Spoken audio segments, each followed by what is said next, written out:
சங்கீதம் 34 அதனுடைய 8வது வசனம் சொல்லுது, கர்த்தர் நல்லவர் என்பதை ருசித்து பாருங்கள், அவர் மேல் நம்பிக்கையா இருக்கிற மனுஷன் பாக்கியவான். தாவீது ராஜா இந்த சங்கீத பகுதியை எழுதும்போது ரொம்ப ஒரு ராஜ வாழ்க்கை வாழல, ஒரு உல்லாசமான இடத்துல இருக்கல.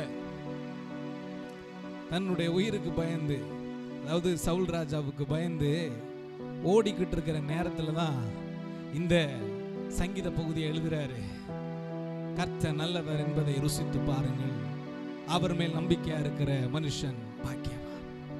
அல்லேலூயா, அல்லேலூயா. நீங்கள் நான் சொல்ல முடியுமா? நம்ம நல்லா இருக்கும்போது சொல்லுவோம், நம்ம செழிப்பா இருக்கும்போது சொல்லுவோம் கர்த்தர் நல்லவர் அப்படின்னு. நான் பலவீனப்படும் போதோ நெருக்கங்கள் சூழும் போது நம்ம சொல்ல முடியுமா கர்த்தர் நல்லவர்னு? நான் தாவீது ராஜா சொல்றார், கர்த்தர் நல்லவர் என்பதை ருசித்து பாருங்கள்.